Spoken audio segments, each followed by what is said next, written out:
am generous. I am loved. I am cute. I am powerful. I am generous. I am whole, perfect, and complete.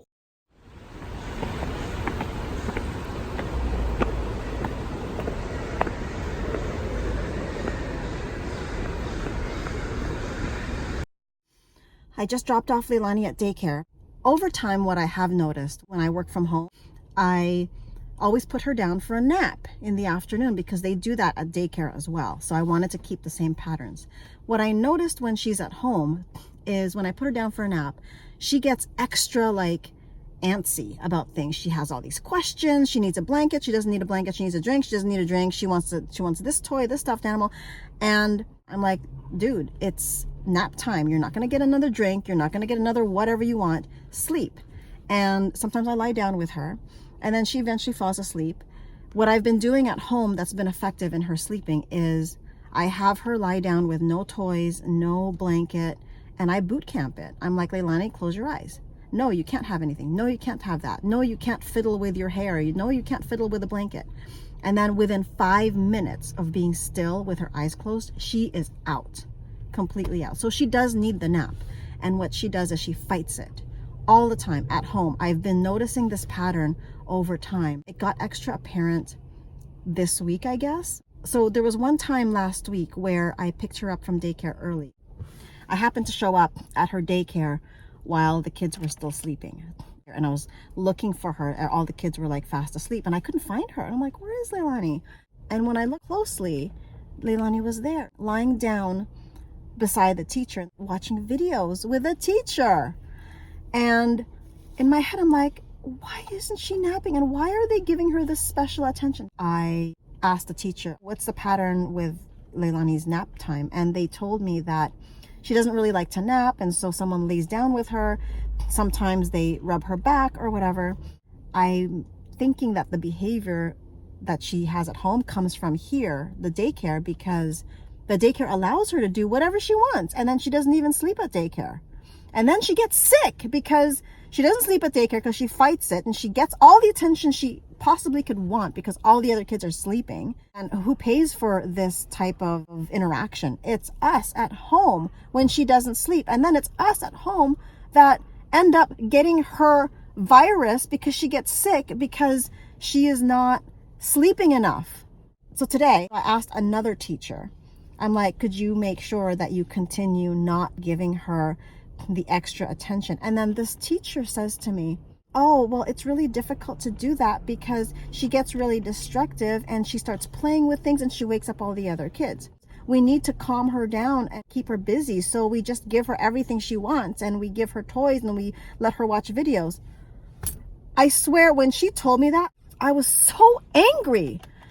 But anyway, I'm like, I told her that giving her everything she wants because she's being destructive is allowing her to be more destructive. And I told her this. I didn't say it like that. I was very calm and polite. And she said, oh yeah, that's true. And she goes, well, I can't force her to sleep. I go, no, but you could be more firm. You could apply more discipline in telling her that she needs to be quiet. She is now learning right now in the daycare that she could be as noisy as she wants and she'll get everything she wants. And then this teacher was like, oh yeah, that's true. Okay. I can tell her to lie down, but I cannot make her sleep. This is now not about sleep. This is about discipline. I put her in this freaking expensive daycare so she could get that discipline that she cannot get anywhere else because there's a lot of kids. She has to know where her place is with all these kids. And right now, what they're teaching her is to be able to do whatever she wants and be destructive to get what she wants. And she'll get what she wants in a group setting because she gets destructive. Now, I've been noticing that at home, but I wasn't sure why. I wasn't sure if it was just our family dynamics or whatever. Now I realize where it comes from. It comes from there. No wonder when we go to other places with a lot of kids, like a birthday party or family gatherings and stuff, she walks around like she's so entitled. You could argue that, okay, yeah, it's a 3-year-old thing, but This is beyond it's a 3-year-old thing. This is a learned behavior from a daycare that shouldn't be teaching her this. It's not that they're intentionally teaching her this. I know they're trying to protect the other kids. I'm not a behavior specialist, but who the hell is a behavior specialist? Really? We're all human. We are human specialists because we all live the human experience. And I remember when I was 3, I remember ways that I could manipulate. And I recognize it in my daughter only because I got away with it. And it didn't serve me. And it took a lot of therapy and self-development, stuff like that, for me to really get why I was stuck in many ways. Like her behavior right now, if nothing's done about it, it's going to translate to an adult's behavior where if she doesn't get what she wants, it's going to freak her out. Because as a small child, she is thinking that she could be destructive and then she can get what she wants. When she grows up, I mean, even forget adulthood, just like when she's 10, when she's 12, when she's a teenager, people aren't going to take her She's so powerful. My gosh, she is a powerful, powerful little tiny human being. She is so clever. But she picks up on things. These things that you could only be highly emotionally intelligent to actually pick up. She picks up on these things. She corrects me. She corrects my husband all the time. She notices things. So she's actually using her intelligence in a way somewhat destructively, but the environment that she's around is also teaching her that it's okay. So I'm being extra impeccable with how I want my child to be raised and taught and disciplined. And we do the same with Evan. But because he has autism, it's so critical that we be as consistent and as impeccable as possible. And with Leilani, we're teaching her the same thing. Anyway, yeah, that's it. That's it. Yep. Rant's over. Come on.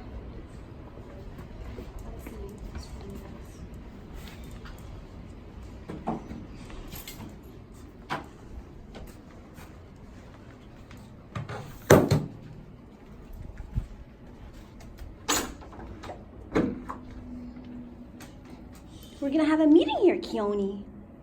Okay? Yeah, do you wanna have a meeting? Do you wanna have a meeting? Do you want to?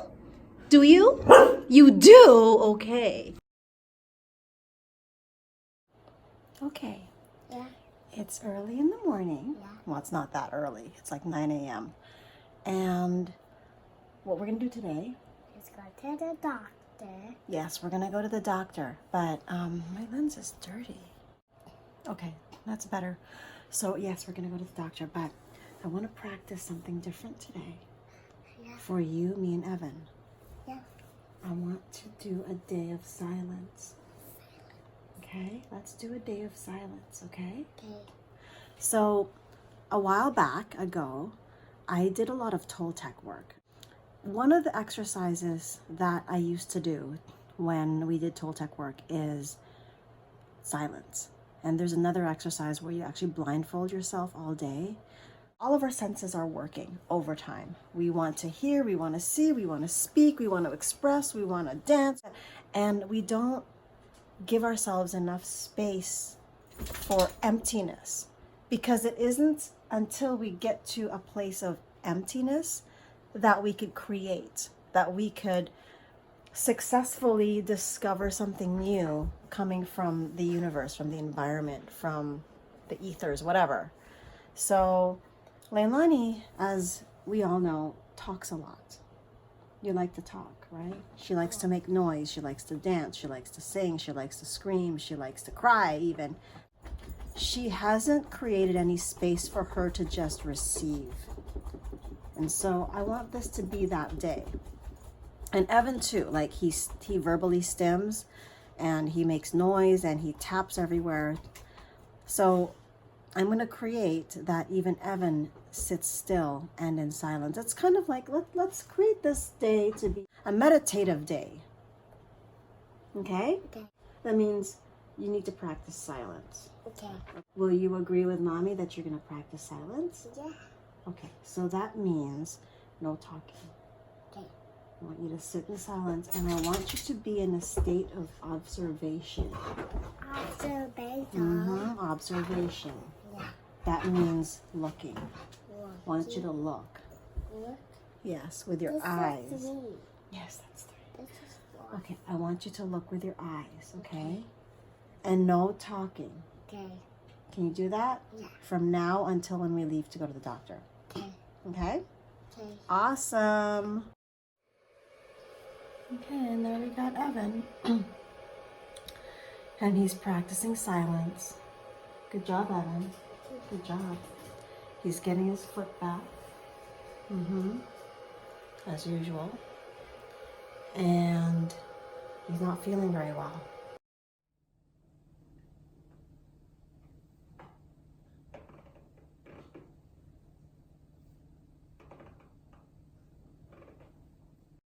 Okay, I could put one, I could see what that looks like. Sure, yeah, that's a good point. Okay. Yeah, so they could swipe up and then they could accept the invitation, or they could just swipe back down and then it... Okay, now we're going to the doctor. And Leilani and Evan both did really well with the practicing of the silence. Right, Leilani? Yep, and I was really quiet in my bed. That's right, and she took an early nap, but she didn't sleep, and that's okay. Or she lay down in her bed, and she was very, very quiet. And then it allowed me to work, which was really awesome. And Evan was also really quiet too, right, Evan? Yeah. And I think he was just quiet because he's not feeling well. So, hence the red, face, because he's been wiping his runny nose, and it's been making him red. Anyway, we are on the way to the doctor right now.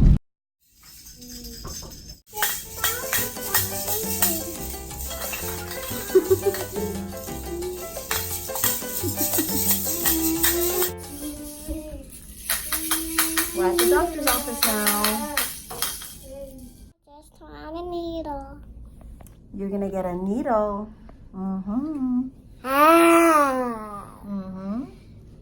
Leilani's gonna get a blood draw. I can play. You're gonna get a cheek swab. How do you feel about that, Evan? Huh? Look at your mouth. It's because you keep having a runny nose. Evan, you gotta relax, okay, dude? We don't have anything. We don't have anything. We've been here for 3, 4, 5. Oh, 2.5 hours. And he's a little antsy now. I know. Okay, we're back in the car. Leilani, do you want to share what happened to you? Yeah. Yeah? Okay, what happened? What did you get? I got a needle. Oh my gosh.